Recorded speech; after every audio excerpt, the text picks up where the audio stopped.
Hello दोस्तों, आपका हमारे अपने YouTube channel science coaching centre में फिर से बहुत बहुत स्वागत है। आज हम आप लोगों के लिए जो टॉपिक लेकर के आए हैं पुत्र वियोग, जो कि सुभद्रा कुमारी चौहान के द्वारा रचित है और यह 12th के लिए काफ़ी इम्पोर्टेंट चैप्टर है हिंदी क्लास के लिए, है ना। हिंदी जो लिए हुए हैं बच्चे, चूँकि जितने सारे कोचिंग सेंटर होते हैं उसमें फिजिक्स, केमिस्ट्री, बायोलॉजी, मैथ तो पढ़ाया जाता है, लेकिन हिंदी जो हमारी मातृभाषा है उस पर कोई ध्यान नहीं दिया जाता है। तो चूँकि बिहार बोर्ड में इंटरमीडिएट का जो एग्ज़ाम है वो 1 फरवरी 2021 से निर्धारित है, तो विद्यार्थियों की सुविधा के लिए हम जो है इम्पोर्टेंट चैप्टर अपने इस वीडियो में अभी लगातार रूप से हिंदी का ही वीडियो बना रहे हैं। और जब एग्ज़ाम हो जाएगा तब हम दूसरे क्लास का भी और कम्पिटिटिव एग्ज़ाम से रिलेटेड भी वीडियो आप लोगों की सुविधा के लिए बनाते रहेंगे। तो पिछले वीडियो में आप लोगों ने बच्चों यह जो कविता है उस कविता को पढ़ा था और उसका एक प्रश्न का उत्तर भी आप लोगों ने जान लिया था, लिख लिया होगा, है ना। तो इस वीडियो में जो है इस चैप्टर का जो बाकी के प्रश्न है इम्पोर्टेंट, वो हम बताने जा रहे हैं। यदि आप कंप्लीट कर लेते हो तो एक क्वेश्चन की 100% की गारंटी है कि निश्चित रूप से आपके एग्जाम में आवेंगे, देयर इज नो डाउट। तो सबसे पहले यदि आप हमारे चैनल पर न्यू हैं तो आप हमारे चैनल को सब्सक्राइब कर लें, और यदि पुराने भी हैं तो सबसे पहले आपसे यह विनती किया जाता है, आपको यह सुझाव दिया जाता है कि सबसे पहले प्रश्न और उत्तर को एक बार लिखिए मत डायरेक्ट। सबसे पहले एक बार सुन करके उसे अच्छी तरह से गहन रूप से मंथन कर लीजिए, चिंतन कर लीजिए, उसके बाद लिखने का प्रयास करेंगे। और यदि हमारे चैनल पर आप पहले से बने हुए हैं, चैनल को सब्सक्राइब कर लिए हैं, तो जो भी आपके मित्र हैं, आपके रिलेटिव हैं जो इंटरमीडिएट का एग्ज़ाम बिहार बोर्ड का देने वाले हैं, वो उनके बीच में आप इस वीडियो को ज़्यादा से ज़्यादा शेयर करें ताकि उन्हें भी इस सुविधा का लाभ मिल सके। तो चलते हैं बच्चों अगले प्रश्न की ओर, जो कि इस चैप्टर से संबंधित है, पुत्र वियोग, है ना। तो लिखेंगे क्वेश्चन नंबर 2 में, चूंकि एक क्वेश्चन हम आप लोगों को बता दिए थे कि कवित्री का खिलौना क्या है, तो आप लोगों ने देखा था, जाना था कि कवित्री का खिलौना जो है उसका पुत्र है ना, जो कि वह अब दुनिया छोड़ चुका है, यानी उसकी मृत्यु हो चुकी है। तो बढ़ते हैं क्वेश्चन नंबर 2 की ओर। कवित्री स्वयं को असहाय और विवश क्यों कहती है? क्वेश्चन लिखेंगे पहले, कवित्री स्वयं को असहाय और विवश क्यों कहती है? कवित्री स्वयं को असहाय और विवश क्यों कहती है? तो देखिए बच्चों, एक बार फिर से आप समझ लीजिए, क्योंकि कवित्री जो है अपने बेटे पर, या कोई भी महिला, कोई भी माँ अपने बेटे पर बहुत ध्यान देती है। ठंड में उसे गोद से नहीं उतारती है ताकि उसे ठंडा न लग जाए। यदि उसे कोई दुख होता है तो रात भर वह सो नहीं पाती है ना। लेकिन फिर भी इतना कवित्री जब ध्यान दिए तो फिर भी उनके पुत्र की मृत्यु हो ही गई। यानी कहने का तात्पर्य यह है कि नियति के आगे, भाग्य के आगे किसी का कोई बस नहीं चलता है ना। इसलिए कितना हूँ अपने पुत्र पर ध्यान दी, लेकिन फिर भी उनके पुत्र की असमय मृत्यु हो ही गई। इसलिए कवित्री अपने आप को, यानी स्वयं को असहाय और विवश कहती है, क्योंकि वह अपने पुत्र की मृत्यु को टाल नहीं पाई। तो लिखेंगे आंसर में, लिखिए, कवित्री स्वयं को असहाय और विवश इसलिए कहती है कि, कवित्री स्वयं को असहाय और विवश इसलिए कहती है कि उसने अपने बेटे की देखभाल और पालन पोषण में, उसने अपने बेटे की देखभाल और पालन पोषण में पूरा ध्यान लगा दिया था, पूरा ध्यान लगा दिया था। अपनी सुख सुविधा को भूल गई थी, अपनी सुख सुविधा को भूल गई थी। लिखिए, बेटे को ठंड न लग जाए, बेटे को ठंड न लग जाए या वह बीमार न पड़ जाए। बेटे को ठंड न लग जाए या वह बीमार न पड़ जाए, इसलिए हमेशा उसे गोद में ही रखती थी, गोद में ही रखती थी।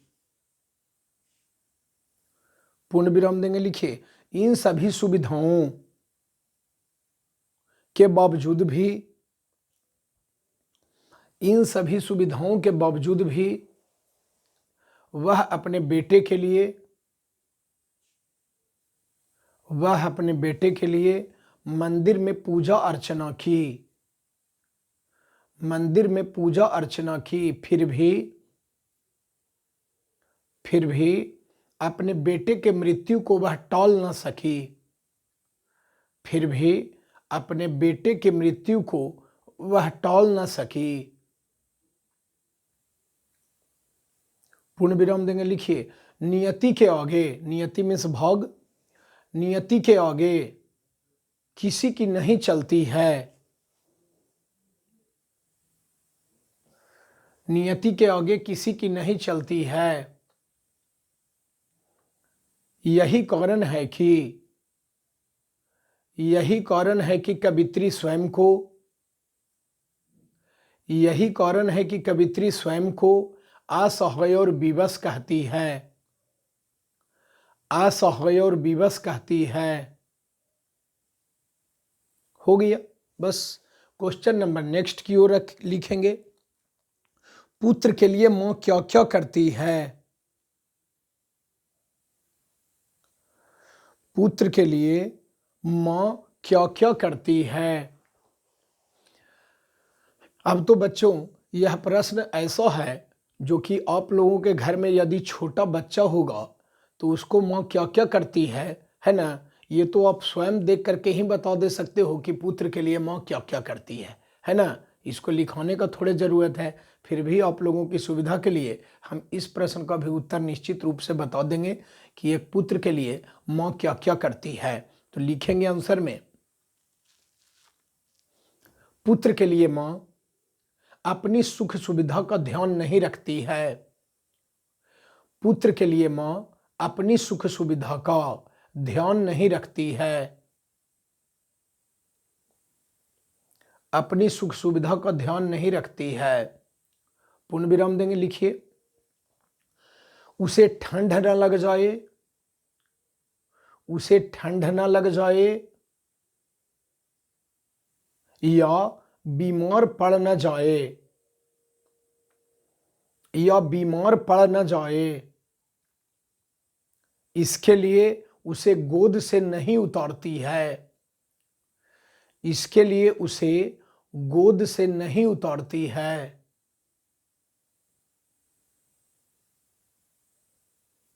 बेटा जब भी मां कहकर, बेटा जब भी मां कहकर पुकारता है तो, पुकारता है तो अपने सभी काम धंधे छोड़कर, अपने सभी काम धंधे छोड़कर दौड़ पड़ती है, दौड़ पड़ती है। पूर्ण विराम देंगे। लिखिए, बेटा जब बीमार होता है तो, बेटा जब बीमार होता है तो वह रात भर जागती है, वह रात भर जागती है। पूर्ण विराम देंगे। बेटे की बीमारी को ठीक करने के लिए, बेटे की बीमारी को ठीक करने के लिए मंदिर में पूजा अर्चना करती है, मंदिर में पूजा अर्चना करती है। बस हो गया, यही था कि पुत्र के लिए माँ क्या क्या करती है। चलिए क्वेश्चन नंबर नेक्स्ट लिखेंगे, माँ के लिए अपना मन समझाना। माँ के लिए अपना मन समझाना कब कठिन है और क्यों?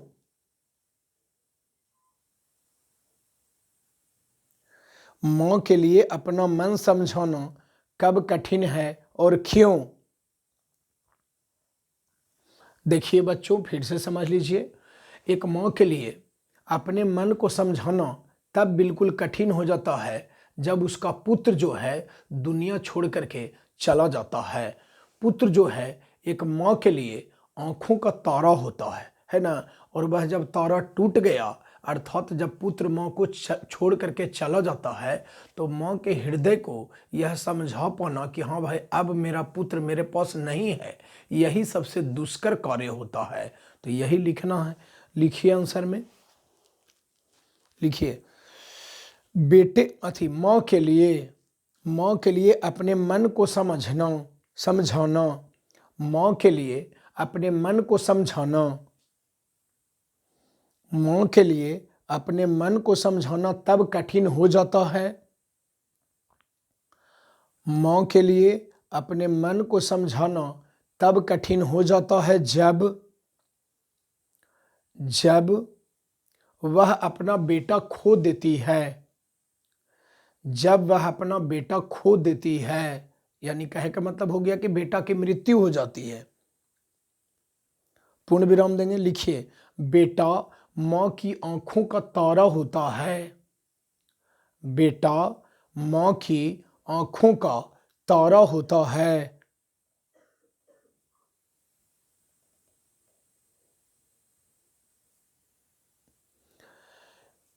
एक माँ के लिए सब कुछ समाप्त हो जाता है।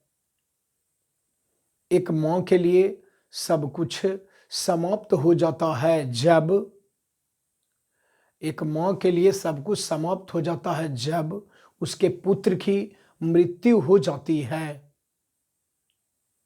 उसके पुत्र की मृत्यु हो जाती है।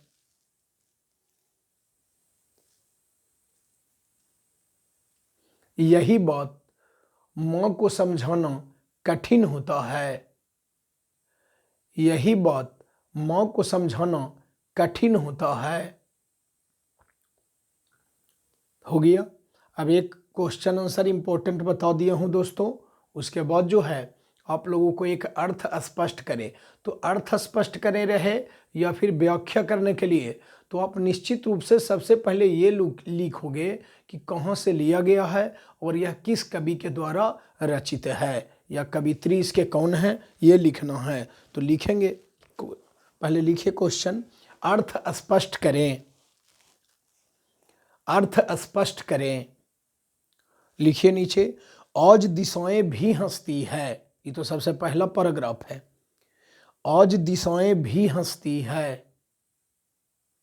फिर वो लाइन छोड़ के नीचे लिखेंगे, है उल्लास विश्व पर छाया। है उल्लास विश्व पर छाया। फिर नीचे लाइन में लिखेंगे, मेरा खोया हुआ खिलौना। मेरा खोया हुआ खिलौना। फिर निचला लाइन में लिखेंगे लास्ट में, अब तक मेरे पास न आया। अब तक मेरे पास न आया। तो इतना पढ़ लेने के बाद आपको पकड़ लेना है कि हाँ पुत्र वियोग से ही पंक्तियां जो है ली गई है ना। और इसमें कवित्री जो है वो क्या कहना चाह रही है ना। तो आप समझ ही सकते हैं, हम आप लोगों को पढ़ा दिए थे कि देखिए इसमें कवित्री ये कहती है कि पूरा संसार में, पूरा दुनिया में सब कोई खुशी के माहौल में जी रहा है। सभी तरफ हंसी है, खुशी है, आनंद में सभी लोग जी रहे हैं। लेकिन एक मैं ही हूँ, मैं एक ऐसी दुर्भाग्यशाली माँ हूँ जो मैंने अपने खिलौना को खो दिया। यानी माँ का खिलौना क्या है, तो उसका पुत्र है, उसका बेटा है, यही लिखना है। तो लिखेंगे, प्रस्तुत पंक्तियाँ हमारी हिंदी पाठ्य पुस्तक दिगंत, दिगंत नाम है इस किताब का। प्रस्तुत पंक्तियां हमारी हिंदी पाठ्य पुस्तक दिगंत के सुभद्रा कुमारी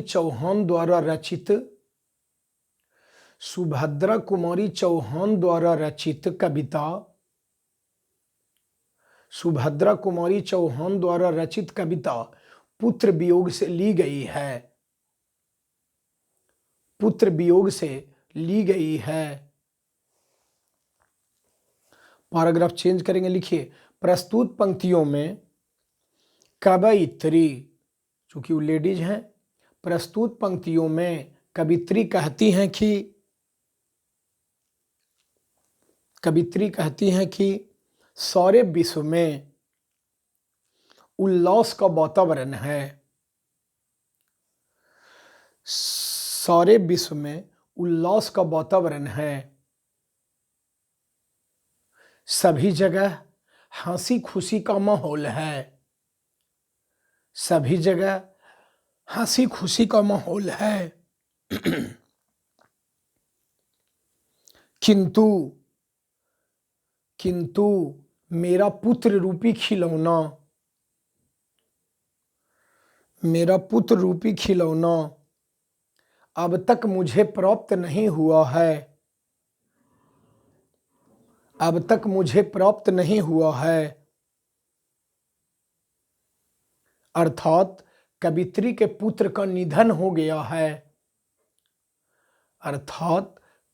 के पुत्र का निधन हो गया है।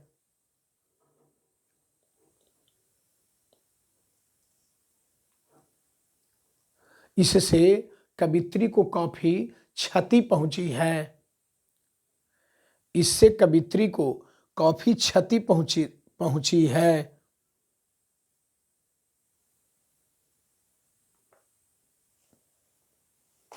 अतः प्रस्तुत पंक्तियों के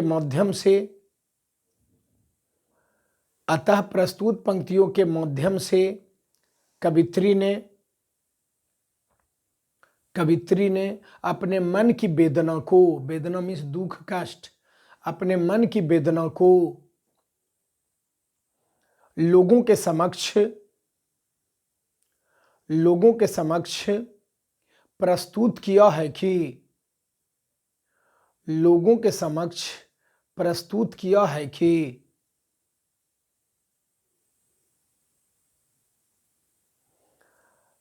मेरा पुत्र अब तक वापस नहीं आया है। बस आपको यह जो चैप्टर है द एंड हो गया। यदि बीच से भी कोई पंक्ति दे दे आपको लिखने के लिए, तो आप सोच विचार करके अच्छे तरीके से लिख दोगे, है ना। आशा करते हैं कि आपको यह वीडियो पसंद पड़ा होगा। आप अच्छे मार्क्स से पास हो जाइए, यही हमारी शुभकामना है। कि जितने सारे वीडियो को देख रहे हैं, जितने सारे मेरे सब्सक्राइबर हैं, सभी के सभी वो या तो फिर उनके रिलेटिव हैं, वे लोग भी अच्छे मार्क्स से पास कर जाएं, यही हमारी शुभकामना है। वीडियो को देखने के लिए ध्यानपूर्वक आप लोगों का बहुत बहुत धन्यवाद।